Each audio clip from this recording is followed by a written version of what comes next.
स्वागत है साथियों। आज हम सभी हिंदी साहित्य के कुछ महत्वपूर्ण प्रश्नों को हल करेंगे जो कि आगामी सभी प्रतियोगी परीक्षाओं की दृष्टि से बहुत महत्वपूर्ण है। टीजीटी पीजीटी की परीक्षा, जीआईसी की परीक्षा और इसके अलावा तमाम परीक्षाएं हैं। जीडीसी असिस्टेंट प्रोफेसर भर्ती परीक्षा भी होने वाली है। उन सभी परीक्षाओं की दृष्टि से डॉक्टर नगेंद्र की पुस्तकों से कौन से प्रश्न बन सकते हैं, तो ये सारे प्रश्न हम यहाँ पे देखेंगे। तो इस क्रम में हम देखें, जैसे हमारा पहला प्रश्न है, इसमें पहला प्रश्न है डॉक्टर नगेंद्र की संपादित, उनके द्वारा संपादित जो पुस्तक है हिंदी साहित्य का इतिहास, हिंदी साहित्य के इतिहास में किन दो कवियों को संप्रदाय निरपेक्ष कृष्ण भक्त कवियों की श्रेणी में रखा गया है।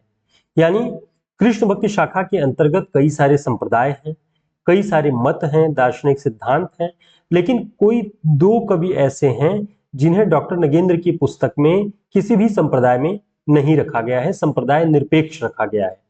वो कौन है? ऑप्शन में है जैसे मीरा और रसखान, रहीम और गदाधर भट्ट, सूरदास और मीराबाई, वल्लभाचार्य और चैतन्य महाप्रभु। तो इसका सही उत्तर क्या होगा? यदि आपने डॉक्टर नगेंद्र की पुस्तक को बहुत ध्यान से पढ़ा है तो आपको ये प्रश्न समझ में आ जाएगा कि किन दो कवियों को संप्रदाय निरपेक्ष कृष्ण कवियों की सूची में रखा गया है। तो इसका सही उत्तर क्या होगा? ध्यान देंगे, इसका सही उत्तर है मीराबाई और रसखान।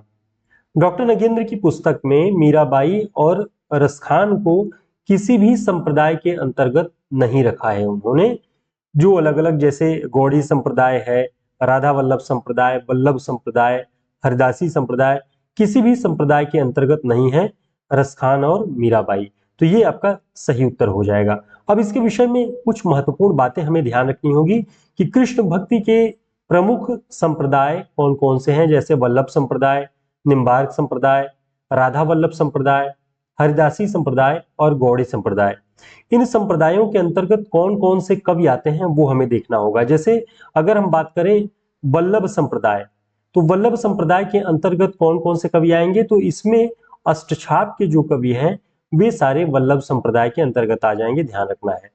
जैसे इसमें सूरदास का नाम आपको ध्यान रखना है, कुंभन दास, परमानंदास, कृष्णदास, नंददास, गोविंद स्वामी, छीत स्वामी, छीतदास इसमें लिखा है, छीत स्वामी और चतुर्भुज दास। ये जो अष्टछाप के कवि हैं ये सभी वल्लभ संप्रदाय के अंतर्गत आते हैं। अब देखते हैं दूसरा है निम्बार्क संप्रदाय। निम्बार्क संप्रदाय के अंतर्गत कौन कौन से भक्त कवि आते हैं, तो आपको ध्यान रखना है निम्बार्क संप्रदाय के अंतर्गत कौन आ रहा है, श्रीभट्ट का नाम है, श्रीभट्ट को ध्यान रखेंगे, हरिव्यास देव और परशुराम देव, ये तीनों निम्बार्क संप्रदाय के अंतर्गत आते हैं।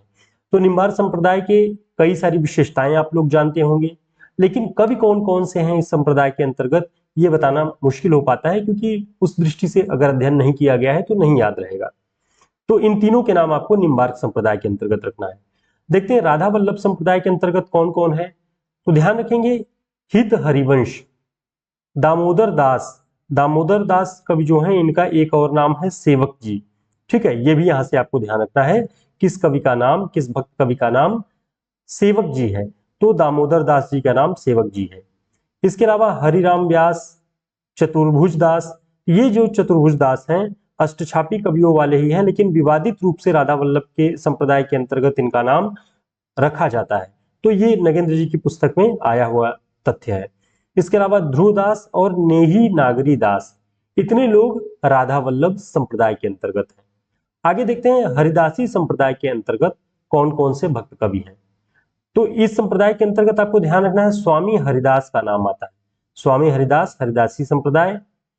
जगन्नाथ का नाम आता है, जगन्नाथ गोस्वामी, बीठल विपुल, बिहारीन दास और सरस दास, इतने लोगों का नाम हरिदासी संप्रदाय के अंतर्गत आता है। तो हमें जब इन संप्रदायों का हम अध्ययन करेंगे तो इनके जो प्रमुख प्रतिनिधि कवि हैं, भक्त कवि, उनके भी नाम हमें ध्यान रखने होंगे।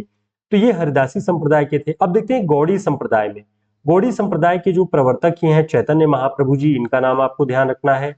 इसके अलावा राम राय का नाम आता है, सूरदास मदन मोहन का नाम, गदाधर भट्ट का नाम भी आता है। तो ये कृष्ण भक्त कवियों में है, गौड़ी संप्रदाय के अंतर्गत है। चंद्र गोपाल का नाम आता है, माधव दास माधुरी और भगवत मुदित, इतने लोग गौड़ीय संप्रदाय में हैं। तो इन संप्रदायों का अध्ययन आपने कई बार किया होगा, इनके दार्शनिक सिद्धांतों के विषय में आप लोगों ने पढ़ा होगा, इनके प्रवर्तकों के नाम आप सभी ने पढ़ा, लेकिन इनके कवियों के नाम अगर छूट रहे हो तो आप इस वीडियो क्लास के माध्यम से तैयार कर सकते हैं, ताकि आगामी असिस्टेंट प्रोफेसर भर्ती परीक्षा जो गवर्नमेंट डिग्री कॉलेज की होने वाली है उसमें बेहतर प्रदर्शन हो सके। साथियों, इस तरह के सभी प्रश्नों का पूरा कोर्स हमारा हिंदी साहित्य का जो यूपीजीडीसी परीक्षा के लिए हमने चला रखा है, वो बैच आरंभ है और ये बैच ऑफर में आप इसे ज्वाइन कर सकते हैं। फीस इसकी न्यूनतम रखी गई है। इस पूरी बैच में हम प्रमुख आलोचक और उनकी स्थापनाएं पढ़ चुके हैं, पारिभाषिक शब्दावली पढ़ चुके हैं, काव्यशास्त्र का हिस्सा पढ़ चुके हैं। अब जो हम पढ़ रहे हैं वो है लोक साहित्य का हिस्सा। यदि आप इस बैच को ज्वाइन करते हैं तो आपको ऊपर जितनी भी क्लासेस हो चुकी हैं इन सभी क्लासेस के लिंक मिल जाएंगे, जिसका अध्ययन आप निरंतरता के साथ करके इस पूरे पाठ्यक्रम को, यूपी जीडीसी के पाठ्यक्रम को बेहतरीन ढंग से तैयार कर सकते हैं। तो प्रामाणिक पुस्तकों के आधार पर हम लोक साहित्य का अध्ययन कर रहे हैं। इसके बाद जो हमारा अगला टारगेट है वो है प्रयोजन मूलक हिंदी और इलेक्ट्रॉनिक और प्रिंट मीडिया। ये सारे ऐसे पॉइंट्स हैं जिन पे आपको जो अलग से मेहनत करनी होगी, जो इनके फैक्ट्स तलाशने होंगे, वो सारी चीजें आपको इस क्लास में मिल जाएंगी, जिससे आपको आपाधापी नहीं होगी और इस क्लास में आप इस बैच में पूरी तरह से इन सारे तथ्यों को तैयार कर लेंगे। ये पूरी क्लासेस वन लाइनर और वस्तुनिष्ठ प्रश्नों पर आधारित होगी, इसलिए ये बहुत उपयोगी है। हिंदी साहित्य के इतिहास के अंतर्गत जो अन्य गद्य विधाएं लगी हैं, नाटक, उपन्यास, कहानियों के हिस्से से जो इनके इतिहास से संबंधित जो तथ्य पढ़ने हैं, वो सब कुछ आपको हमारी इस बैच में मिलेगा। तो इसकी जो वास्तविक फीस है वो कुछ ज्यादा थी, लेकिन ऑफर फीस में आप इसे ज्वाइन कर सकते हैं। जो लोग 26 से 28 अप्रैल के बीच में इसे ज्वाइन करेंगे उनके लिए ये न्यूनतम फीस है। हमारे नंबर पर संपर्क करके आज ही से ज्वाइन करें और अपनी तैयारी को बेहतर ढंग से आगे बढ़ाएं। देखते हैं अगला प्रश्न। अगला प्रश्न है, निम्बार्क संप्रदाय के अनुसार निम्न में से कौन सा कथन सही है? यानी कौन सा कथन निम्बार्क संप्रदाय के लिए सही है? ऑप्शन में है, इसमें पुष्टि मार्ग का विधान है, इसमें कृष्ण के वामांग में सुशोभित राधा के साथ कृष्ण की उपासना होती है, श्री कृष्ण का प्रमुख स्थान नहीं है, राधा ही प्रमुख है, और चौथा है, इसमें श्री कृष्ण को ब्रजेंद्र कुमार कहा गया है। तो कौन सा इसका सही उत्तर होगा? ध्यान रखना है, निम्बार्क संप्रदाय की दृष्टि से आपको सही उत्तर की तलाश करनी है। तो देखते हैं इसका जो सही उत्तर है वह है, इसमें श्री कृष्ण के वामांग में सुशोभित राधा के साथ कृष्ण की उपासना होती है। ये बात आपको ध्यान रखनी है निम्बार्क संप्रदाय के अंतर्गत। तो निम्बार्क संप्रदाय के जो दार्शनिक सिद्धांत हैं, किस दर्शन पे आधारित है, कौन इसका प्रवर्तक है, ये सब कुछ आपने पढ़ रखा है, लेकिन इसके जो कुछ फैक्ट्स हैं नगेंद्र जी की पुस्तक में वो आपको ध्यान रखने हैं।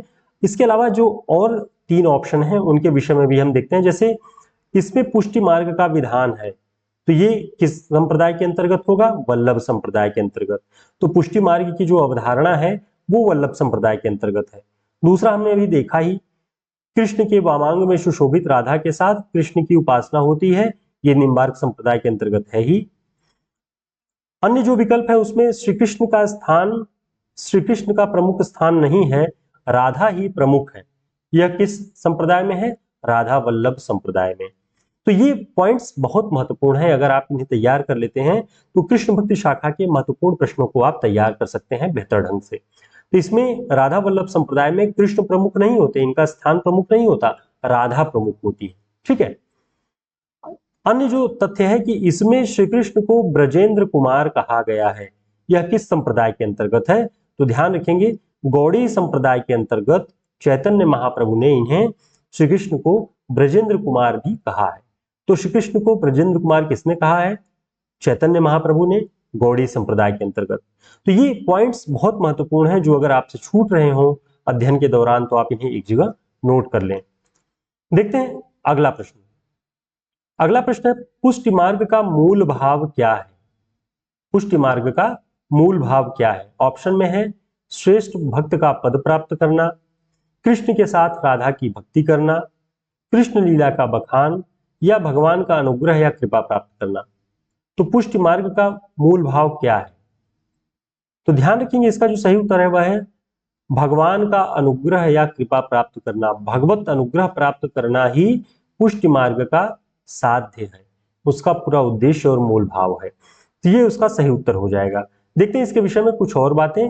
नगेंद्र जी की पुस्तक में लिखा है कि भगवान के अनुग्रह या कृपा का नाम ही पोषण है और पोषण पोषण से पुष्टि आती है, इसलिए इस संप्रदाय को पुष्टि संप्रदाय कहा गया है। तो भगवान के अनुग्रह और कृपा से ही पोषण हो रहा है और उसी से पुष्टि होती है। इसी पुष्टि पर पुष्टि मार्ग की भक्ति पद्धति अवलंबित है। तो पुष्टि मार्ग क्या है? कृष्ण भक्ति की एक पद्धति है। ठीक है, अगला पॉइंट है, वल्लभाचार्य ने जिस शुद्धाद्वैत दर्शन को प्रतिपादित किया उसका आधार उन्होंने पुष्टि मार्ग को बनाया। यानी वल्लभाचार्य का जो दार्शनिक सिद्धांत था वो क्या था? शुद्धाद्वैतवाद। और शुद्धाद्वैत दर्शन को प्रतिपादित करने के लिए पुष्टि मार्ग का सहारा लिया वल्लभाचार्य जी ने। तो वल्लभाचार्य जी ने पुष्टि मार्ग को सुझाया भी है, ये तथ्य भी आपको ध्यान रखना है इस प्रश्न के माध्यम से। देखते हैं अगला प्रश्न। अगला प्रश्न है, किस संप्रदाय में निकुंज बिहारी श्री कृष्ण सर्वोपरि हैं? ऑप्शन में गौड़ी संप्रदाय, वल्लभ संप्रदाय, राधा वल्लभ संप्रदाय, हरिदासी संप्रदाय। तो इसका सही उत्तर क्या होगा? इसका जो सही उत्तर है वह है हरिदासी संप्रदाय। हरिदासी संप्रदाय में निकुंज बिहारी श्री कृष्ण सर्वोपरि है। ठीक है, हरिदासी संप्रदाय के विषय में आपको ध्यान रखना है कि इसे सखी संप्रदाय के नाम से भी जाना जाता है। इसमें नित्य विहार दर्शन ही सहचरी या सखी का काम में है। नित्य विहार का दर्शन, नित्य विहार के माध्यम से श्री कृष्ण का दर्शन, ईश्वर का दर्शन, ये सहचरी भाव कि प्रतिदिन नित्य विहार, साथ में नित्य विहार करके सखी के रूप में उनका दर्शन प्राप्त करने की कामना है।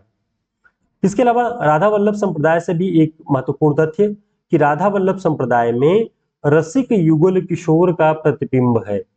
ध्यान रखेंगे, रसिक युगल किशोर प्रतिबिंब किस संप्रदाय के अंतर्गत मिलता है? श्री कृष्ण का, वो राधा वल्लभ संप्रदाय के अंतर्गत मिलता है। तो निकुंज बिहारी वाला ये पॉइंट आपको ध्यान रखना है, ये है हरिदासी संप्रदाय के अंतर्गत। तो साथियों ये बहुत महत्वपूर्ण प्रश्न है, आपको इन्हें ध्यान रखना चाहिए।